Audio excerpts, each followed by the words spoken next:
Bonjour, je suis Didier Mazier. Nous allons aujourd'hui nous intéresser au principe de la métaphore et voir comment on peut, dans Photoshop, réaliser rapidement une métaphore. Alors la métaphore, ça va être la comparaison de deux systèmes. Ici, nous allons comparer un système qui est un système de réseau plan de métro que nous allons comparer avec une feuille qui est un système de réseau de feuilles. Nous allons pouvoir changer l'ordre éventuellement de ces deux images, et vous voyez qu'il y a une similitude entre les deux. Le principe donc de la métaphore est de pouvoir comparer des systèmes qui sont des systèmes qui évoluent dans des univers différents, mais qui peuvent être comparables. Vous pouvez tout à fait, par exemple, choisir des images qui sont des images industrielles et les associer avec des images du monde végétal, ou pourquoi pas du monde animal. Ici, l'idée est de faire fusionner ce plan de métro avec cette feuille. Nous allons donc positionner assez sommairement les deux images et nous allons voir comment gérer cette fusion. Très simplement,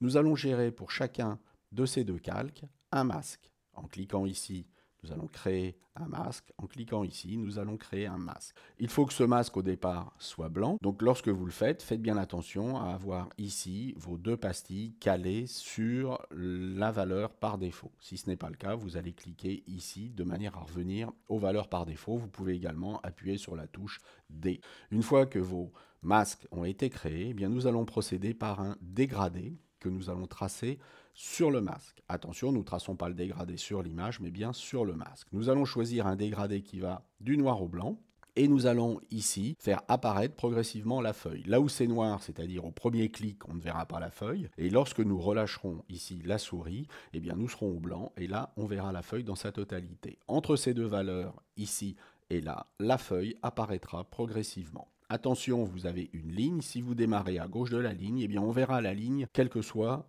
l'étendue de votre dégradé. Il faut donc démarrer légèrement à droite de la ligne. Lorsque vous cliquez et que vous tirez, appuyez sur la touche majuscule de manière à contraindre dans l'horizontalité. Et vous voyez que notre feuille est apparue progressivement. Nous pouvons faire l'inverse ici pour notre plan de métro, sur les mêmes valeurs, et vous voyez que notre métro ici est apparu progressivement. Maintenant, nous allons pouvoir déplacer notre feuille, à la fois en horizontal et en vertical, pour gérer notre fusion comme nous le souhaitons. Une fois que nous sommes satisfaits de cette fusion, eh bien nous allons recadrer. Une fois que notre image est recadrée, nous avons obtenu notre fusion. Il ne reste plus, par exemple, qu'à ajouter du texte qui serait l'accroche de notre publicité. Vous voyez donc qu'il est facile de pouvoir gérer des fusions d'images. Ici, nous avons opéré sur quelque chose qui est simple, qui est linéaire, mais vous pourriez appliquer ce même principe à des dégradés de type radial ou avec des images qui sont plus complexes, car ici, nous n'avons fusionné que deux images, mais on aurait pu en fusionner plusieurs autres. J'espère que tout cela vous a intéressé. Je vous rappelle que très bientôt, nous allons recevoir une fois par mois un invité